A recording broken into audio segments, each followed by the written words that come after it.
Farming, fishing, building, not accepting payment of any sort to improve living conditions for locals. It draws the support of millions. 4 decades later, Pandurang Swadhyay Parivar has won the 1997 Templeton Prize for Progress in Religion, receiving the award on Tuesday night in Britain's Westminster Abbey from the Queen's husband, Prince Philip. It's the largest cash prize, more than $1.2 million US, even more than the Nobel Prizes. Dada intends to use the money for projects run by his followers. His winning the award puts him in the company of other, more public figures, such as Mother Teresa, the first winner in 1973, and American evangelist Dr. Billy Graham in 1982. Even if Dada has kept a low profile, the fact that he has touched about 20 million people in 100,000 villages or so means that what he's doing is obviously working. Due to his weakening health, Dada was unable to take your questions himself on Q&A, but let's welcome our guests, his daughter Didiji and Professor Dadaji. Thank you very much for being with us today. Didiji, let me start with you first. The secret behind your father's work, what makes it so successful? First thing is that he doesn't come to people or us to teach or preach or change us or convert us or just coerce his authority, but he tries to make us understand. He becomes one with us, he'll become the head of the family, and secondly, he talks reason. He talks about reason-based religion, and he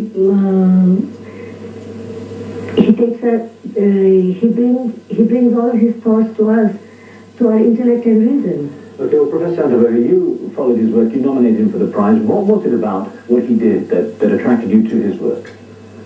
Well, when I first went to India and I had the opportunity to hear Dada speak and to be at a great international conference where 500,000 people sat in rapt attention to all the words of wisdom that he spoke at that time, and that wisdom touched my heart, and I knew that he was speaking truth. And then when I went to the villages in India and I saw the transformation that occurred and the difference in the Swadhyay villages and other villages that I've seen throughout India and in other areas of the world, I knew that something very unique was taking place in India. Well, Didi, if he doesn't actually preach or have any sort of connection in saying, I'm here to do this for you or that for you, what is it that people latch onto? What is it that makes them suddenly think, I trust this man? The thing is that he is there for love, he is there for building up relationship with them, and that's what he makes us understand, that the God, indwelling God within us, and because of that God within me, it's a fine relationship with the next person living next to me, and that becomes my divine brother. And when I go to somebody selflessly, with that kind of selfless love, it attracts anybody. Now, of course, it doesn't refer to any one religion. It's supposed to be totally across religions as well, isn't it? Right. And so everybody is included in it. And in the villages where, in many villages where there are 1/3 of the Hindus and 1/3 of Muslims, or some places where 1/3 population in villages are Hindus and Christians, mixed things, everybody understands Swadhyay, believes in Swadhyay, and they all live like divine brothers and sisters. I'm going to ask you to answer this question, an email question that came from Pakistan, then Professor, I'll ask you to give us a perspective from outside on this too as well. But first, the question to you, Didi. Did Ativali get the award for spreading Hinduism or because of giving spiritual happiness to people? It was basically the Progress in Religion Award itself, the Templeton Award. It is for originality, creativity, effectiveness, and thoughts for dealing with spirituality and God. I mean, this doesn't contain anything of Hinduism itself. Otherwise, the Templeton people would not have given him. Professor, why did you nominate him for that particular award?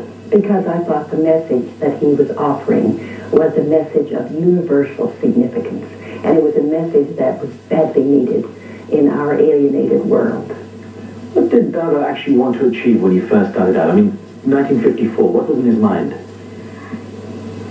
As I understand, of course, he will be the best person to tell that, but as I understand, he didn't want to achieve anything. But because he was seeing the atmosphere then, when he started work, the people around him, the people and the relationships in the society, he thought that that was not good, and he thought that there should be change. And that's how he thought of this kind of divine relationship. And that's how about it. I don't think that he wants to achieve something, but I think that whatever this extended family and family members are there in the family, that is his achievement. We've got a caller from London with a question from England. Go ahead with your question, please, caller. How do we, please can you let me know, how can we use the Dada theories and practical in this country, in our Britain, please? Of course, it isn't something like theory, but thing is that if we start understanding and believing in this philosophy, you can just start going to people, building up relationship without any kind of selfish motive, interest, or not just immediate selfish motive, but not even the remotest one, and just go to people whom you don't know, whom you don't know before, or you are not related to, and start making friends. But what I feel is that making friends is an English phrase that we use, but this is beyond friendship, this is relationship. And once you start feeling in that, behaving in that, it's a good relationship and it's a good feeling, and you can start it from anywhere, and for any human being it is needed. Well, Professor, we'll get from you in a minute the perspective from the Western point of view. First, we have to take a short break. We're back with more Q&A in just a few moments. Don't go away. Stay with us.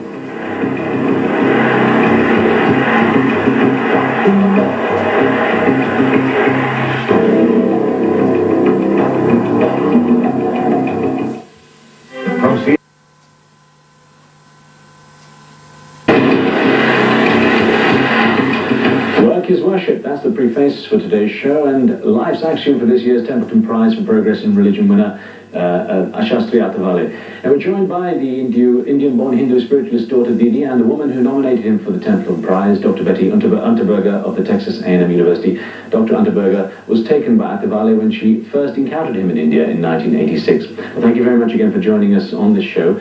Let me ask you, Professor, your work, when you started to look at this, how could you see it crossing into the Western culture? How could you see it going from what is quite a big spiritual movement in India anyway into a Western culture? It has already gone into the West, and it is in many other countries besides India. But of course, the teaching is a universal one. It is for everyone, regardless of their religion. The whole view of an indwelling God is one which I think is clear in every religion, every major religion of the world.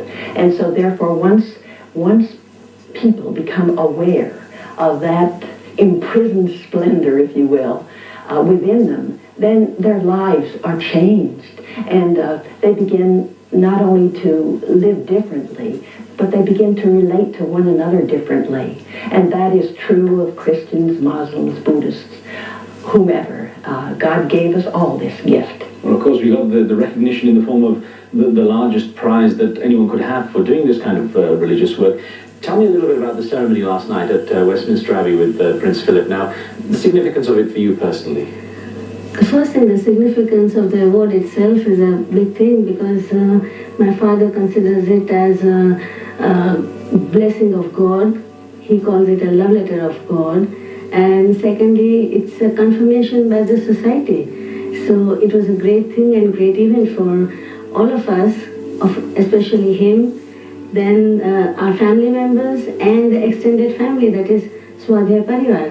And so many of them, of course, those are just in very, very, very few numbers to the number which he has in his family. But 600 people came down here for the function from the Swadhays. Out of them, like 300 came from United States, about 150 from UK itself, and rest from Middle East and India and elsewhere.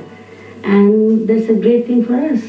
Let me ask you to answer this email question that came from Kuwait. It says, what made Talwalkar dedicate himself to the complicated tasks of understanding religion? What made him dedicate himself to it? Understanding religion? That's what it says. I didn't get exactly the answer, but still the thing is that he understood it. He understood the limitations of religion, and that's why he went beyond that, and he talks about devotion, that is bhakti, which includes everybody, all human beings from the world. It's a global thing, and that is devotion. Elena in the Netherlands has a question. Go ahead, Elena. Yes, hello. This is a question for the professor. What does the Catholic religion think of this movement? Thank you. There are many, of course, Christians and Catholics who are very supportive and who work with the movement. And they find, of course, that the same truth of indwelling God, immanent God, is within all religions. What about the fact that for many people this is such a spiritual thing with an Indian flavor? Could they relate to that aspect of it? Well, the Indian flavor, I think, is simply characteristic of the Indian culture. When it is transferred into other areas, of course, they would use other spiritual teachings.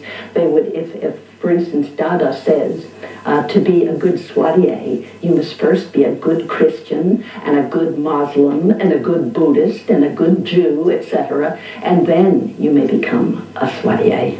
Maybe, so, Didi, I'll ask you, there's a particular question I want to ask you in a moment. First, let me ask the professor to answer this one. I think it's probably directed really to you, Professor. From Thailand, it says, if religion and its benefits are such a personal and private matter, why is it necessary to offer public prizes for it? Well, this, I think, is the desire of Sir John Templeton, who, as he looked around, saw that there were many prizes that were given for many different disciplines. The Nobel Prizes, the Pulitzer Prizes, etc. But there was no single prize that was given for spiritual progress. And he thought that spiritual progress was the most important single discipline that one needed to understand and to spread in our world.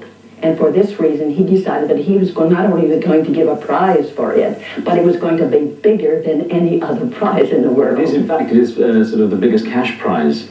And when I spoke to Dada a couple of days ago when we were there together, he said that he was going to use the money for the projects. I want to ask you in a minute just actually how the project is funded. I know we have a caller on the line from India with a question, though, so I'm going to ask them to go ahead. Go ahead, our caller in India.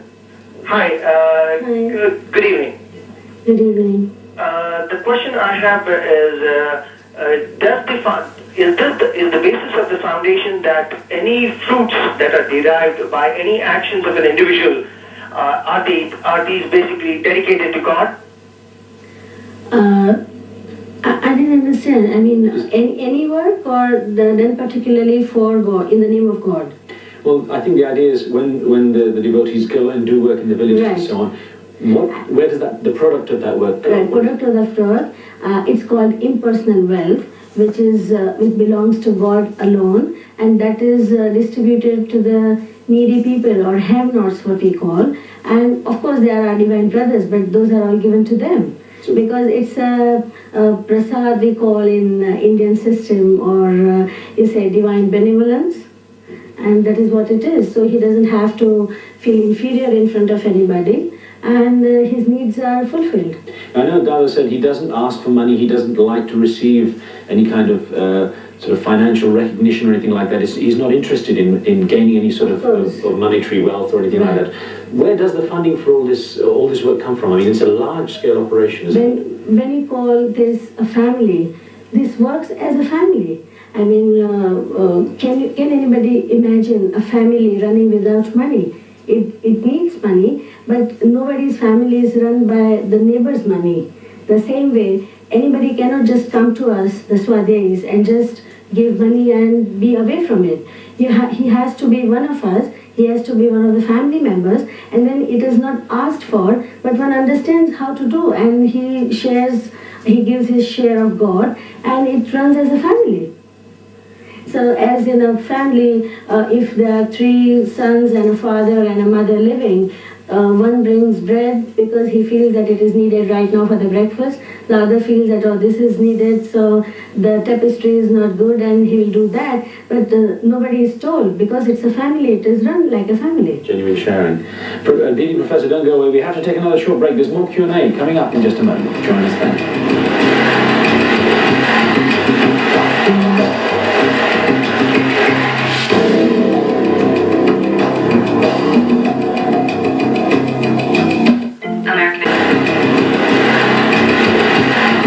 Before we get back to today's guests, let me tell you about what we have on tap for tomorrow's Q&A in London. We'll be joined by respected British novelist, screenplay writer and journalist Faye Weldon. She wears many hats and wears them successfully. The author of The Life and Loves of a She-Devil, made into a Hollywood movie starring Meryl Streep and Roseanne. Faye Weldon will field your questions about her literary practices and about her life here in Great Britain. You can telephone her during the show, or you can email or fax ahead of time. The fax number and email address are there on your screen. But we still have some time left with our guest today. We have Professor Betty Unterberger, an educator from Texas A&M University, and Didiji, and both are here with me to discuss this year's Templeton Prize winner, Jayshree Talwalkar, also known as Dada. Let me ask you a little bit, you're talking about the way it works as a family. Now, it's spread to about 20 million people in the 4 decades that Dada's been doing this work. How are you seeing that spread changing? Has it focused outside India now a lot more, have you noticed? It gradually grows, and nowadays, as it's an extended family, it's growing. It's growing in a geometrical progression. So when in 1958, when Dada started, there were very, very few. And now it is 20 million. It's a geometrical progression, and it includes United States, UK, Middle East countries, Singapore, Kenya, so many of them. Has Dada written anything about his work? He hasn't written himself, but he has been delivering lectures for last 55 years, since 1942. And we have got so many publications of his transcribes, most of them in Indian vernacular languages, that is Gujarati, Marathi, Hindi. But of course he has got few in English as well, which he presented the papers, but he doesn't write. Of course he does know how to write, but he doesn't write because he believes in oral system, which the olden people had. Now, do you see that as a role for yourself, Professor? That maybe this is something, because you follow the work, that this is a way to translate it now into, it's your job to translate it into a Western sense in some ways for those people who don't have it? Well, I began to try to do that, to explain to scholars, especially in Asian studies, what was going on in Swadhyay. And so I began writing first scholarly papers, and some of them have been published. And I had planned on doing a book, and in fact I'm working on a book on Swadhyay. So hopefully I can explain it to the West. Is there anything that the Western culture can latch onto as a concept, as an idea? Is there anything they can equate it with that's already known or established in Western culture that people can say, it's like that? Because it's not like a commune as such, is it? Oh, of course not. It has nothing to do with a commune, because it spreads over wide geographic areas, and the whole concept of impersonal wealth is so different from what one thinks of in a commune, where almost everything is done for profit. Now, we saw in the pictures so many people, so many followers that Dada has. They flock to him, and it seems almost treat him like a prophet. I know I asked him personally, do you worry about this? He said, well, I'm an ordinary man. But do you fear that maybe this could grow to something that he doesn't want? I mean, he doesn't want, he doesn't feel, and even people who consider him as elder brother, and that's what the meaning of Dada is. But well, if anybody does really something great for me, as the Indian culture goes, even I bow down to my father as a father, because he gives me education, he gives me teachings, he gives me whatever, everything in life, and he showed me this world. So as I bow down to him, Dada is a person who showed us something for well-being. So I don't know what people think, but as he told you, he is the head of the family. I'm going to get a call in from England. We can squeeze it in. Just a quick question, please, our caller. Can you tell me why Didi places such a higher emphasis on the Swadhyay family rather than on one's own personal family? She asks people to leave their children at home and go on bhakti fairy visits, because she considers that more important than looking after one's own family. No, it isn't so. The basic thing is that in Swadhyay what happens is that whole of the family gets involved. Even the children are there in Swadhyay, even the ladies, the husband, everybody. Everybody is Swadhyay. So it isn't that keeping children. On the contrary, I would say that in Swadhyay we get understanding to help our personal family as well, and to treat and to behave in a real different and nice way in our own family. So this is what Swadhyay teaches. So Swadhyay isn't something that leaving this around and doing something, but it is a betterment of family. If you have to stop you there, we've run out of time, but I want to thank you very much for joining us on the show. And Professor Betty Unterberger of Texas A&M University, thanks for being on the show. The work of Bandurang Shastri Ativali there on our show. Thanks for sending in your questions by email and, of course, phoning in. Join us for another Q&A. We'll see you again tomorrow.